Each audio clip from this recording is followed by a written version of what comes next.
Hi everyone, Jamie Madison here. Welcome back to my YouTube channel. Today's card is going to be so much fun. I'm going to try something a little different that I haven't seen on here before.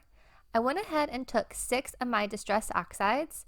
You can use whatever you want: pencil, watercolor, crayons, marker, distress inks, anything you want. Just grab 6 of them or even 3.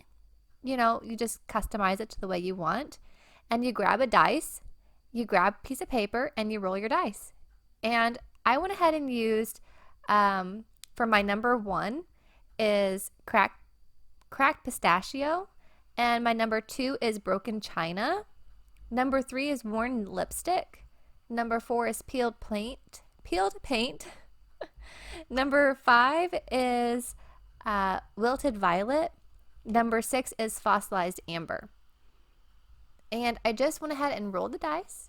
If I got a repeat, I went ahead and just re-rolled, because you don't want them to be like just a long line of yellows or blues.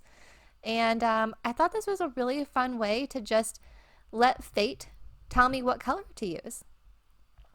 I think it turned out great, and I will definitely be using this again because it was so easy and so fun, and you didn't have to think about it. You can do little spots, or you can go straight across the card. You could do this in so many different ways. You could use a stencil instead of just doing on the background. Now for me, I went ahead and just did 2 panels in this video, but I did end up making 4 cards because I just couldn't stop with the 2. It was just a lot of fun. And you can change the colors up. You can just do 3 colors and say any 1 or 2 is going to be the first color, 3 and 4 is going to be the second color, and 5 and 6 is going to be the third color. You can just change it up however you want.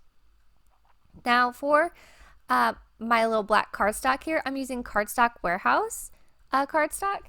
This color is a nice black. It's called Ultra Black, which I really, really like. It's not like a light black or a gray hue. It's a dark black. And I went ahead and pulled out my stamp set by Simon Says Stamp. It is called Handwritten Halloween. I believe it's for a couple years ago during Stamptember, but I think it's a timeless piece. It's just a beautiful handwritten Halloween. I do have the die set, but I couldn't find it. And if you follow me on Instagram, you will know that I was really upset that I could not find my coordinating die. It's somewhere in my craft room. Somewhere. We will find it. I went ahead and then pulled out my background stamp. I cannot remember what this is called, and I didn't have it marked, but it's like a Van Gogh painting. You can use any background stamp that you want. You could use any stamp that you want. We're just doing heat embossing, like resist on it, and I used the Altenew. This one has like a little bit of, it's a translucent, but it does have some sparkle to it. I believe it's called Translucent Pearl. And I just went ahead and tapped off the excess.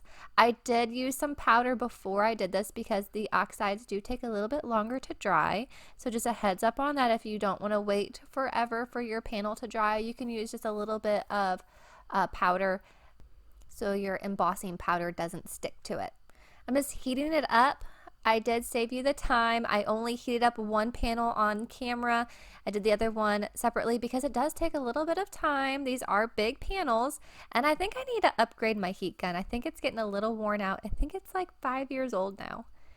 Then I went ahead with that Ultra Black again, and I went ahead and scored that in half, and then I went ahead and cut it in half, and now I have 2 base cards for my cards. And then I went ahead and took some white cardstock. It doesn't matter what you use. I'm just using just what I had on hand, which is my Bristol Smooth, and I went ahead and stamped on there some more Halloween sayings. So these ones are from the Halloween People by CZ Designs. So I went ahead and stamped that. It says let's party, and then it also says, and by party I mean eat candy corn and watch scary movies in our costumes, and then the other one is just trick or treat. I went ahead and added washi tape to the bottom just to give it, some more extra flair.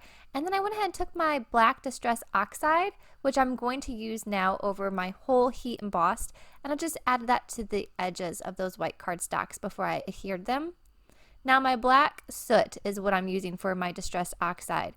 I'm just covering the whole paper, everything, and that's where the magic happens with these cards. So I have my distress coming in, and then I have that embossing powder that we heated up on the background. So it's going to prevent that distress oxide from getting on our color. So it's such a cool design. I really love that background stamp. And we could use even darker colors. We could do some oranges and reds and really make it even more spooky. I was going more for like fun, playful Halloween cards. We haven't got yet to the spooky ones yet, but I do have a couple ones that are coming soon. So I went ahead and used my Tim Holtz Tonic. This is the, it's like a distressed trimmer. I cannot think of what it's called. And I don't have it in front of me, but it has like jagged edges, but not like sharp where it's going to cut you. And I really like this I like it for anything, honestly. I love distressed cards. And I went ahead and popped that up with some double-sided tape. And we're using our black backgrounds. And these cards are just coming together so beautifully. We have the white fun inside. And then we now have our Halloween and Fright Night that we're going to pop up as well on the front of the card. And then I'm going to save you guys. Like literally, I'm going to save you guys the headache of watching me for literally probably 30 minutes trying to figure out where I want to put these sequins. If you don't believe me, I sped this up by 8 times. That's how long it took me to figure out the placement for these sequins. It was a nightmare, but we got it. We did it. We got it. They look great. They look beautiful. And I want to send these cards out to one of you guys. So comment down below and I will send a card to you. One of you. I don't have one for everybody, but comment down below. I would love to send a card to you.